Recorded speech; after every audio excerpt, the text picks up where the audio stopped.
Hello students of class 12th. Today's in my video lecture we describe next part of the topics biological diversity. तो students biological diversity के next part को हम आज explain करेंगे.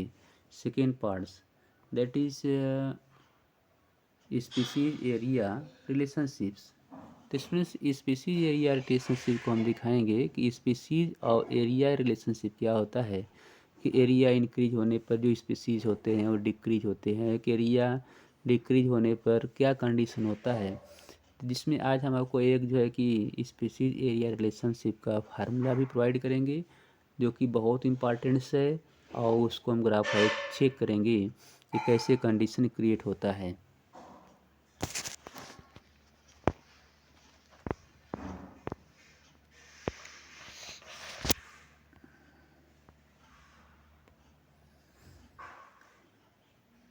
During this pioneer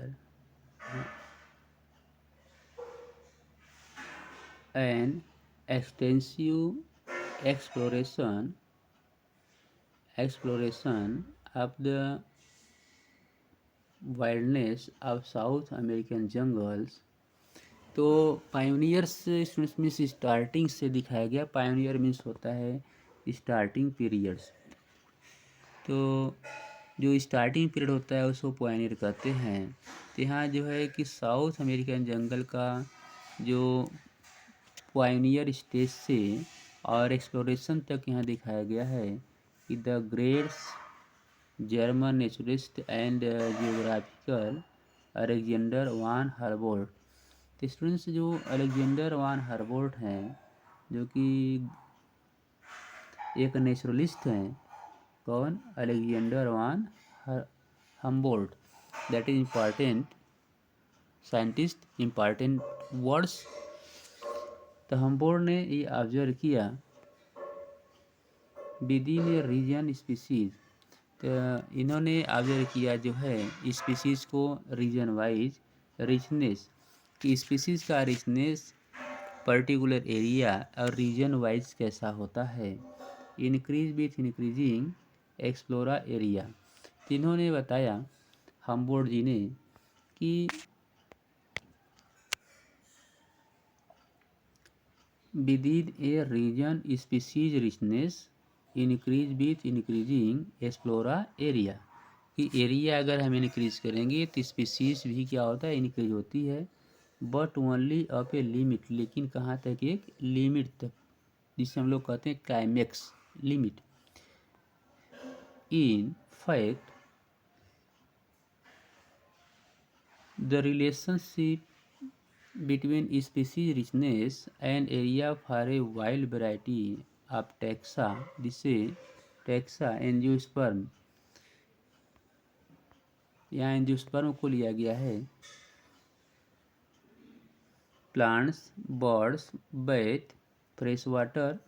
तो इनके taxa यानी taxonomy, जिसे हम कहते हैं जो है कि क्लासिफिकेशन करते हैं, तो turn out to be rectangular hyperbola.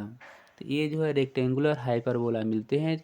तो इन्होंने हम्बोल्ट जी ने बताया कि पर्टिकुलर एरिया स्पीसीज में अगर हम देखेंगे स्पीसीज एरिया वाइज देखेंगे तो जो यहाँ पॉइंट दिया जा रहा है कि within region species richness increase. तो स्पीसीज क्या होता है, इंक्रीज होता है विथ इंक्रीजिंग एक्सप्लोरा एरिया, और जो एरिया इंक्रीज करेंगे but only up A limits, लेकिन वो भी क्या होता है, लिमिट होता है. जैसे इसके पहले आप लोगों ने पॉपुलेशन पढ़ा कि पॉपुलेशन में कोई भी जो है ऑर्गेनिज्म अपने कैरिंग कैपेसिटी को क्रॉस नहीं कर पाता है. और उसमें हमें क्या मिलता था पॉपुलेशन में, जैसे स्टूडेंट्स आपने देखा कि पॉपुलेशंस में जो ग्राफ आपको ऑब्टेन होता था, एक कैरिंग कैपेसिटी बना था, और एक हम ये जैसे बना देते थे, और एक ग्राफ हमको मिलता था ऐसे सिग्मा एड्स.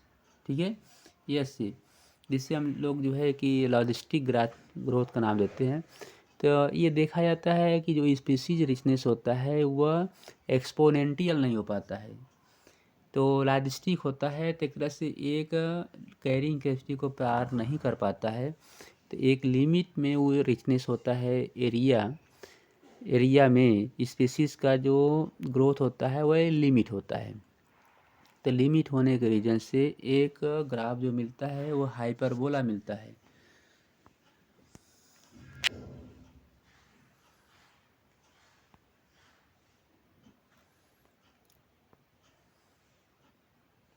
तो ग्राफ स्टूडेंट्स ऑप्शन क्या होता है? Rectangular hyperbola. On A logarithm scale the relationship is a straight line described by the equation log s equal to log c plus log z a। तो students यहाँ आपको एक figure दिखाया जा रहा है जो कि वेरी वेरी इंपॉर्टेंट है। यहाँ आप क्या देख रहे हैं कि that is area and species richness. तो ये आपका एरिया को शो कर रहा है, ये आपका स्पीसीज रिचनेस को शो कर रहा है। तो एरिया आप इंक्रीज कर रहे हैं तो इसमें क्या देख रहे हैं स्टूडेंट जो है कि अगर हम एक यहाँ कैरिंग कैपेसिटी ले लें कि ये कैरिंग कैपेसिटी है, जैसे इसके पहले हमने आपको बताया कि कोई पॉपुलेशन हो, चाहे एनिमल्स का हो, चाहे प्लांट का हो, बर्ड्स का हो, मैमल्स का हो, रेप्टाइल्स हो या फिशेस हो, तो उनका जो हम लोग ग्रोथ देखते हैं तो ग्रोथ में क्या मिलता है कि स्पीसीज एरिया रिलेशनशिप ये ऐसा नहीं है कि ये ग्रोथ इस तरह से ऐसे चला जाएगा, ऐसे जे शेप ऐसे नहीं मिल जाएगा, जो कि आप लोगों ने क्या देखा था एक्सपोनेंशियल में। इनका ग्रोथ क्या मिलता है, एक ग्रोथ इंक्रीज होगा, स्पीसीज इंक्रीज होंगे, लेकिन स्पीसीज जो होते हैं उनका जो ग्रोथ होता है एक हाइपरबोला यह मिलता है ऐसे कि वह जो है एक लिमिट अपने इस कैरिंग कैपेसिटी, इस कैपेसिटी को वो क्रॉस नहीं कर पाते हैं। तो इसके लिए हम्बोल्ट जी ने एक फार्मूला इक्वेशन दिया, जो इक्वेशन आप यहाँ देख रहे हैं कि S equal to C A square, और अगर इसी को लागर्थम फार्म लिया जाता है, लागर्थम फार्म में फार्मूला ये मिलता है log s equal to log c plus Z log a। तो इसमें से ऑलरेडी आप लोग जो है कि लागर्थम पढ़े होंगे। तो लाग ये जो फार्मूला यहाँ दिखाया गया है, यह फार्मूला, इस फार्मूला पे लाग का वैल्यू पुटअप करने पे मिलता है। तो यहाँ जो है कि लाग, अगर हम इसको ले लें लागर्थम कर दें इस पर, या लागर्थम का फार्मूला अप्लाई करें तो क्या मिलेगा हमें? मिलेगा, चलिए यहाँ दिखा देते हैं हम, लाग यस इसके तो होगा log c plus log a के पावर z। ठीक, तो यह जो है अभी जो हमने ऑब्टेन किया यह मैंने इस फार्मूला पे, तो यह जो है आप लोग पढ़े होंगे कि एक फार्मूला को मिला होगा log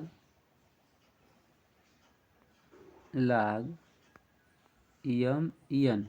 log m n में क्या होता है इसको हम दिखाते हैं, log m n को log m plus log n।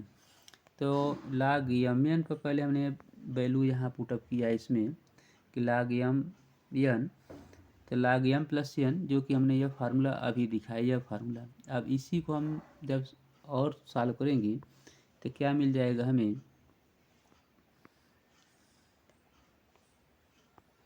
जो है हमने आपने किया log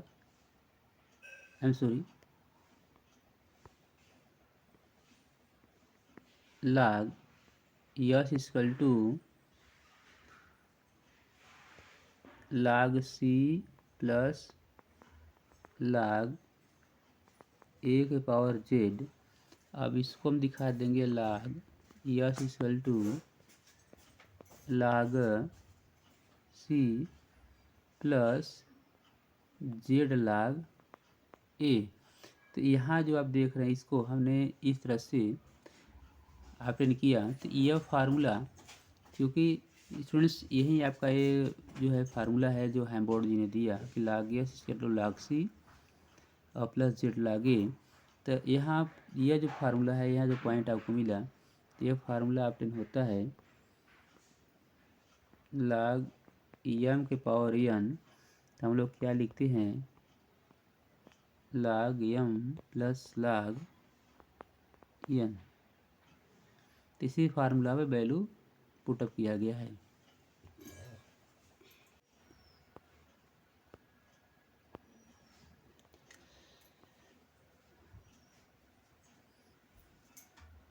तो स्टूडेंट्स ये formula that is log s square log c plus z log a that is important formula for species area relationships where S species richness को show करता है, ए एरिया को, Z slope of the line को and C Y intercepts.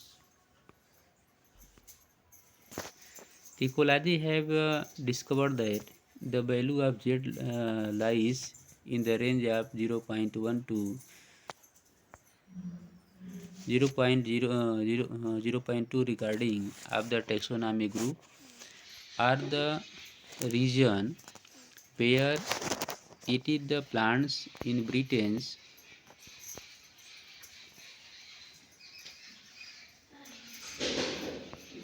birds in California or mollusca in New York State.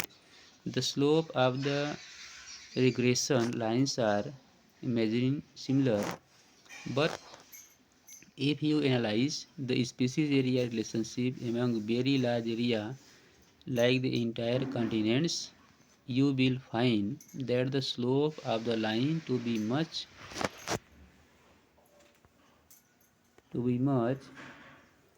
steeper. Z value in the range of 0.6 to 1.2। तो student जो value यहाँ आपको show किया गया है Z का वैल्यू 0.1 टू 0.2, अगर ये जो है कि मच स्लीपर एरिया होगा तो जेड का वैल्यू जो है आपको 0.6 टू 1.2 ऑप्टेन होगा। For example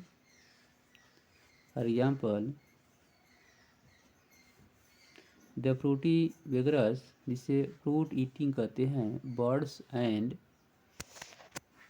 mammals in the tropical forest of different continents, the slope is found to be 1.15। तो इस तरह से स्पीसीज एरिया रिलेशनशिप में एरिया अगर इंक्रीज होता है तो स्पीसीज नंबर भी इंक्रीज होते हैं, लेकिन उनका भी एक जो है लिमिट पॉइंट होती है। और जो कि यह हम्बोल्ड्स अलेक्जेंडर वान हम्बोल्ट ने इसको रिलेशनशिप ऑब्जर्व किया, that is importance name scientist and importance area relation formula, important formula and important graph, the given graph. तो स्टूडेंट्स इस पॉइंट को अच्छी तरह वॉच करेंगे, जो ग्राफ आपको शो किया गया that is very important. So thanks.